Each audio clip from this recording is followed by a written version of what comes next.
Howdy everybody, welcome back to our Materials Informatics series. Today we're talking about transformers. Transformers are so cool and they are really representing, there's been some really big things that showed up. CNNs were really big, recurrent systems were really big. They made some major changes and we just finished talking about those and they still had limitations, and transformers come as a way to sort of address those limitations. For example, you remember from our last video that recurrent neural networks do suffer from some problems. For example, just like a vanilla recurrent neural network, as you get this thing longer and longer, you run into the problem that backpropagation, you have this vanishing gradient problem where the information that's used to update those weights and values as you move backwards and backwards and backwards just gets smaller and smaller to the point where you can't meaningfully extract information from series that are longer than, say, 100 or so. Okay?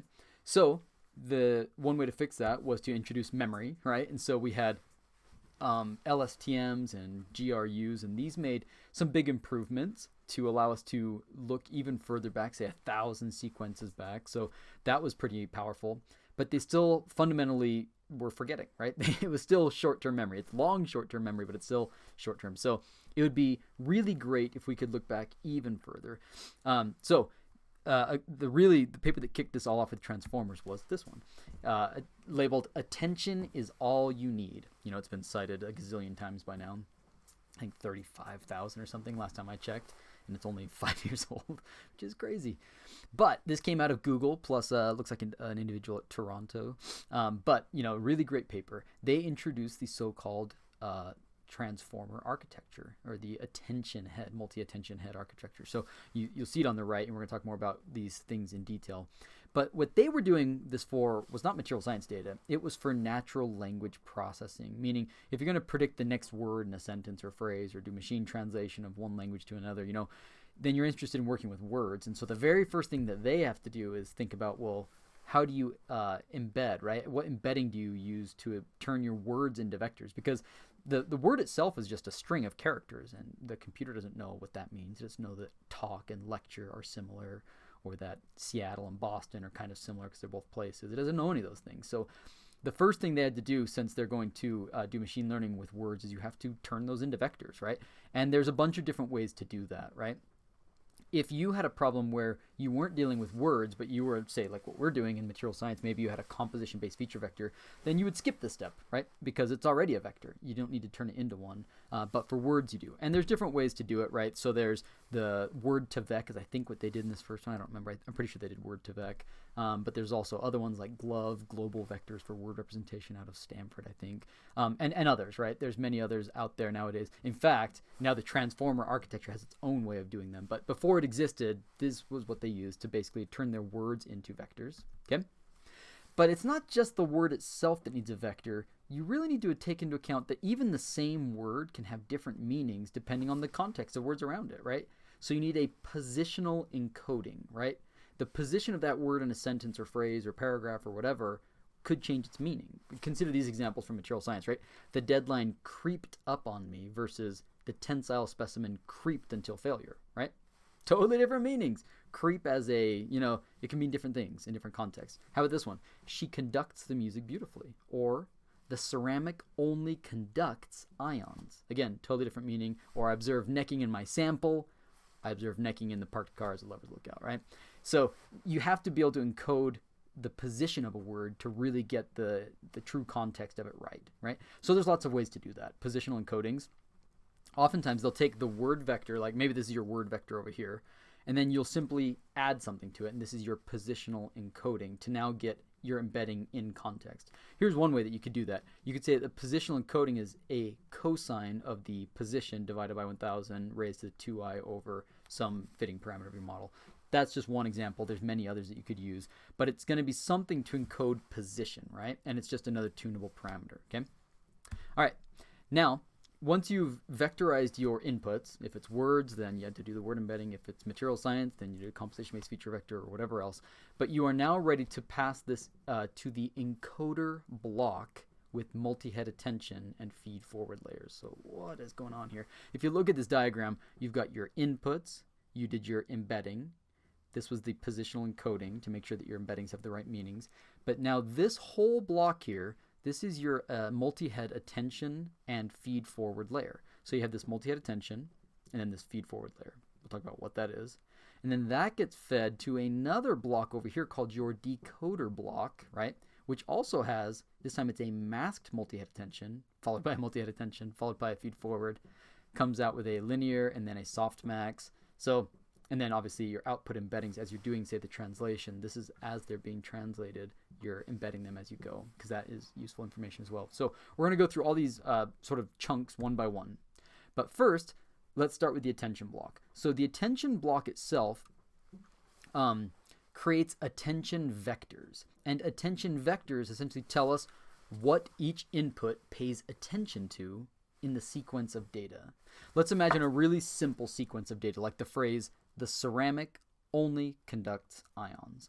So what we want to learn in our attention vector is, what do all of these words pay attention to, right? As you train the data, you would update these values. So to do that, we're going to create a vector of all of our words. The ceramic only conducts ions, 5 of those words, right?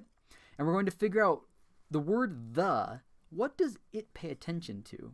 Well, we know from a grammar standpoint that the is describing something like, I don't remember the word for it in grammar, but it's describing some object, right? The ceramic. So it's definitely going to pay the most attention to ceramic, right? And less attention to only conducts ions, right?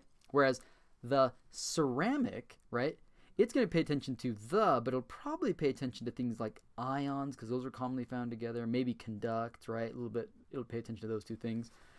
Only, it's going to pay attention to probably ceramic and conduct, right? It's going to pay attention to certain words. Conduct is certainly going to pay attention to ions, but maybe a little bit of ceramic. And then ions is going to pay attention to maybe ceramic, a few other things. Now, one problem is that this thing, they all pay attention to themselves too much, right? So that's one thing they had to sort of fix, was the fact that they paid too much attention to themselves. But essentially, during this attention process, we want to learn what words pay attention to what words, okay? And that's not trivial to do. Like that's really the innovation in this paper, is figuring out what does everything pay attention to, okay? So this is what's going on in the decoder block, right? Well, more about the attention head in just a moment. We'll show you actually the math of how on earth you figure out what pays attention to what. But what's happening in the decoder block after you've encoded what words pay attention to what, now what do you do with it? Well, the outputs, you've got your words as a vector, your phrase. Maybe you're translating a book, and so each new word, this is your output one at a time, the output embeddings, right? These get encoded as a vector, so there's an embedding. They get positional context added through positional encoding. Then you do this learn your attention matrix, right? So it's going to be masked. The reason it's masked is because we don't have the entire corpus of text like we did with the training data. In the training data, we had the whole amount of text that we were learning from. But as you're outputting it, you only have the text that's already been translated. The stuff ahead hasn't been done yet. So because of that, you end up with a what's called masked attention head. So basically, they hide like the top half of this attention matrix because we don't know it yet. You only know the stuff from before, so they mask it. Pretty clever, right? Okay, you've got this section here. This is your encoder-decoder block to map. Let's say in the case of translation, that would be mapping one language to another, right? So this is going to allow you to now encode and then decode it to another language. Then you have your feed forward to prep for the final. This changes dimensions and a few other things. And finally, you end up with your probability distribution. So as you're ready to output, the prediction for the next word as you're translating something, it can tell you in real time, this word, the word conducts, has the highest probability of being the next word, more than anything else based off of all the math that came prior to it. Whew. Okay, that's what's going on inside of a transformer. So one of the really cool things that this architecture does is it gives us multi-head attention, right? Multi-head attention. If we were doing a transformer applied to images, which has been done, then this actually can show you when you give it an image and you ask it to classify, is it a bird, is it a mountain dog, is it a ballpoint pen, it will show you where it's paying attention to it, which is so cool, right?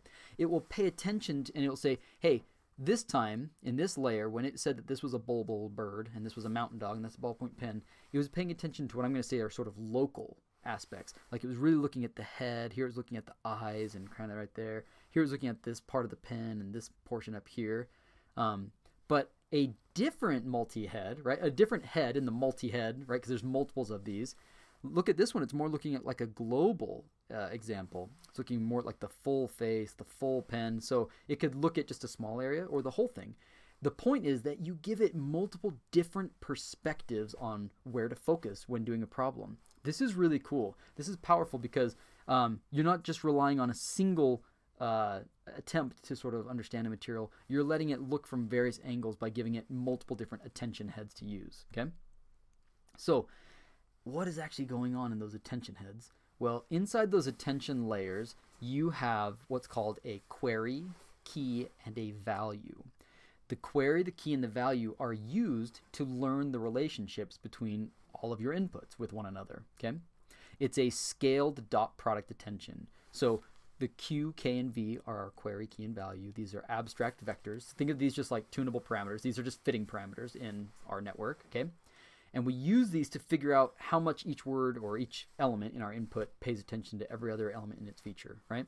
The way we do that is by calculating Z, where we apply a softmax to Q times the dot product of K transposed, and we divide that by the square root of the dimension of the vector, and then we dot product this whole thing with the value. So what does actually this mean? I like this. This came from a great tutorial video I found online, where they basically said, okay, imagine for a minute that you just were trying to figure out how each word, if this was like a text problem, you have all these different words, and these have been turned into vectors. So this would be like the ceramic only conducts, right? You're trying to figure out how all those words relate with one another. Well, one way that you could do that is you could take all these words and do the dot product of them one by one through all the words. So you could end up with this big matrix of, right, like this represents, this S31 represents the dot product of vector of word 3 with the vector of word 1, and then 3,2 is the vector of word 3 with 2, and you could generate this giant matrix of all these values. Then, because it would be nice to normalize those things so that they add up to 1, we could normalize them, right, to figure out a weight that they need to be multiplied so that they add up to 1, that the sum of all of them is 1. And then we could take these weights and we could multiply them again by these words to get this final output, these y's, right? The problem with this approach, I mean, this would technically kind of work, but there's no tunable parameters here, right? You would sort of be trying to learn relationships, but you don't have the ability to say like, oh, pay attention more to this, because everything is just straight multiplied with one another. There's no tunable parameters that allows us to say more or less. So the clever thing that they did was introduce this query, key, and value idea, which, by the way, comes from like database architecture. Like if you're searching for like a YouTube video, you might type in like a certain query, and then it uses the keys, like maybe like the title of the video or the description or keywords, whatever are listed, to then try and find the value, meaning a specific video to bring up. So it's sort of like database retrieval, which is not what we're doing here. We're not doing database retrieval. But for whatever reason, they sort of stuck with that nomenclature. So you've got your keys, which are your, you have your input vectors. We're going to create a key matrix of tunable parameters to multiply by these input vectors. So for every new input in our sequential data, like V1 followed by V2, V3, V4, we're going to multiply each one of those by a matrix M sub K, which represents a whole bunch of tunable parameters for our keys. And then for our query, we're going to do the same thing. We're going to have a matrix MQ to represent tunable parameters for our queries, right? And finally, we're going to have a matrix MV to represent each one of these things multiplied by MV, which are tunable parameters for values. The whole point is that we've given it a bunch of tunable parameters that through backpropagation can be updated to tell us what inputs pay attention to what other inputs. That's what's going on. That's the query, key, and value that's going on inside of your attention mechanism. Okay? Pretty slick. Now at the end, now you have WV, WK, WQ. So this is just the weights, right, of the query, key, and value matrices. So those are the tunable parameters that happen during backpropagation. They'll get updated. Okay. Okay.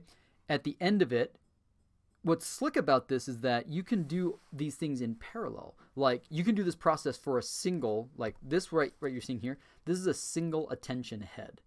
But this process could be parallelized. And that's really one of the big advantages, that modern GPUs are taking advantage of parallelization to work really fast. So what's slick is that you could have this done for multiple different attention heads. 4 is common, 8, you could do however many you want.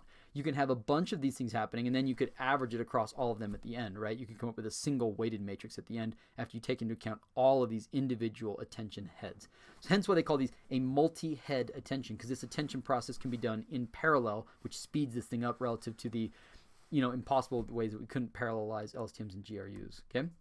Now, if you want to learn more about this, there's some really great resources out there. TensorFlow has this awesome code repository. If you go to TensorFlow, there's some really great stuff on neural machine translation with attention. There's some good ones on BERT, which is an embedding based off of attention. Just all sorts of really cool stuff here to look at, and it's really well commented and described, so I can recommend that. If you want to see attention networks or mechanisms in action, models that use them, they're starting to prop up in the literature. Our own group did one of the very first, right about at the same time as Roost, another one that came out almost at the same time. We did it differently. We did an attention network where our input was just the composition-based feature vector, whereas other ones, they did a graph representation of the formula, basically. So this paper, you can read it. It's at NPJ Computational Materials. I have some follow-up videos. If you go look below this in the playlist for our Materials Informatics playlist, you'll see my student Kai giving a talk on it, me giving a talk on it. So I'm just going to hit the highlights right here because you can watch the full videos where we describe this in the videos below. But essentially, these are transformers. Attention mechanism is sometimes called the transformer mechanism, right? So my student Kai loved to joke that CrabNets are transformers in disguise, right? But the point is, as I've said in my other videos, transformers are now really powerful. They are way better than LSTM and GRUs. They're really the next quantum leap in sort of machine learning architectures. They're allowing things that couldn't be done before. For example, if you're a dork like me and you love, StarCraft and other games like this, like DeepMind's Alpha Star AI was able to beat the best human players. But what's cool is, check it out, you have these attention heads that tell you on the map where the computer was allowed to look to pay attention to gather information, it's showing you where was it paying attention. So it was kind of interesting to see, like, well, what would a human player do? They would look here and here in this sort of order. And you can see when the algorithm does something, or the computer does something slightly different. And this gives interpretability like we've never seen before. But on and on, whether it's in-painting, neural in-painting, or other stuff, attention mechanism is killing it. So here's some of the benefits that I can summarize from today's video. First off, these things are well optimized for learners. They're just good. They're really good. They have per element representations. So in your input vector, whatever it is, whether it's text or a CBFV or a structure, whatever it is, you learn all of the relationships between all of your inputs with all the other inputs. That's a big deal. Because what if your inputs are elements? All of a sudden you can create element-element interactive maps. These attention maps give you really cool interpretability. You can get elemental property contribution. So if you're predicting density, how much does a given element contribute to that property? Or bulk modulus, or thermal conductivity, really cool things. These things are permutation invariant, so a formula that is switched, like Al2O3 is the same as O3Al2. They also can be parallelized, meaning they go a lot faster than some of these old methods. So this is just some of the benefits of attention in this problem. So here's how we did it. In material science, if you want to do this sort of approach, you saw what they did with words, that they had to do the word embedding followed by positional encoding. Well, what did we have to do? We started with our formula, so take Al2O3, and you could do prevalence or one-hot encoding, right? I think we did prevalence encoding. And then, so from this fractional encoding, you can either treat it straight up like that, or you could give it Mat-Tvec embeddings on top of that, right? So to try and give some chemical insight on what those, the chemistry, right, of those things, you can take those things and combine them together. But when you're done, you have your element-derived matrix, where on an element-per-element basis, with channels representing different chemistries, right, you can now learn the relationship between every element and everything else using the whole query, key, and value approach, which was just described, right? Which involves the sort of dot product describes, which I described previously, right? In the end, you end up with these attention heads. More on those in just a moment. So that is all happening inside the attention block. You create your EDM, you do the attention block, and then we follow it with just a residual network, right? Which can be different sizes. You can repeat this process a few times. I think in CrabNet we actually repeat this a few times because it just got better. But that's the idea behind how you could implement this for material science, right? When we did this, it was cool to see how it performed. If you compare, CrabNet with one-hot encoding of Crab, meaning we didn't give it any of the Mat-Tvec embeddings for chemical domain knowledge, so it just had fractional positional knowledge. We compare that with LMNet, which is just a deep, model that has no chemistry. It's just a one-hot encoding, and a random forest, which did have some, I don't remember if it had domain knowledge or not. I think it did. and then Roost, right? Roost was the other attention mechanism that came out right about the same time. And it was cool to see that these attention mechanisms are both achieving really the state-of-the-art performance, which was pretty rad. And you can actually see it on MapBench that even competing with algorithms and models that have structure as an input, which is a big advantage if you're giving it structure, you see that CrabNet and Roost in some of these cases are performing the best of all in a few of these categories, or right there with the other ones, even though they only have chemistry, which is pretty rad, I think. Okay, now one of the cool things it does is these attention maps. I said that multi-head attention means that you can do multiple of these different heads to get different perspectives on what the inputs are paying attention to. So for example, if you're predicting bulk modulus, let's just look at the attention heads for Al2O3. So we're only going to see aluminum, oxygen, oxygen, aluminum. So what does aluminum pay attention to? In 3 out of the 4 cases, aluminum pays attention to the column for oxygen, meaning when predicting the bulk modulus, aluminum really looks to see if oxygen is present, which makes sense because oxides are way harder. They have a much higher bulk modulus. It makes sense that it would first try and figure out, is oxygen there, right? That's really where it pays attention. And only in one of the attention heads does it sort of look at itself. And you can see what oxygen does conversely. It's pretty cool, right? So you can do these sort of things, but on a larger scale. Here, for example, you see 4 different attention maps that tell us where the algorithm is paying attention to when you predict band gap. This is what silicon, every one of these 4 diagrams shows you what silicon is paying attention to when predicting band gap. In some cases, it's really looking at these dopants. In some cases, like these p-type dopants, or n-type, dopants. In other cases, it's sort of looking kind of all over the place, maybe a little bit in your dopants over here, but also at transition metals. Other times it focuses on the transition metals, and sometimes it's not really clear what it's looking at, and that's okay. It's not like all of these are going to be perfectly interpretable, but a lot of them do offer interpretability that we never had before, right? And something that's slick is my visiting student Anthony Wang at TU Berlin, now graduated. He was able to actually say, oh, well, we're training these over time. So just like you can have learning curves that show you like how the loss changes as you iterate through epochs of your training, you can do that here, but with your learning curves, right? So here, this is for niobium copper tellurium compound. You can see what the attention heads are paying attention to. So he made a video of these. You can see where they increasingly pay attention to while it converges to some sort of thing. You can see that this was the final output, or maybe it was the label. I can't remember if this was, a validation set. This might have been a label that we had. And you can see how it's converging to that value. And as it does here, this is what the attention heads are really paying attention to for the different elements, which is pretty cool to be able to see that sort of thing in real time. And you can see where it gets it wrong, right? In some cases it gets it wrong, like I think on this one it doesn't diverge, and you can see that the attention heads kind of go crazy. They start looking at random stuff. They're trying to learn the behavior, and when they're not finding it, maybe they don't converge and they end up looking at something totally skiwampus, right?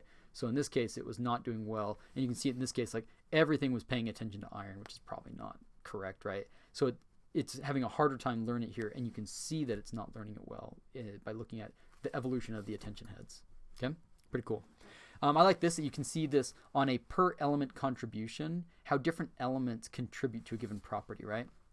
So for bulk modulus, the one that is the highest contributor overall is tungsten in the training data set that we had here, whereas some things really are weakly contributing to bulk modulus, like lithium really doesn't play a major role in doing it. Tungsten really does, for example. And you can see these distributions like, okay, element bulk modulus contribution. So this is for oxygen. Most of the time, these oxides tend to be pretty hard materials. It tends to be high, but there's a significant number that are lower, right? And then you've got your element uncertainty contribution. You can see also uncertainties for all of these things, which is really cool. So this gives you a built-in way to get uncertainty.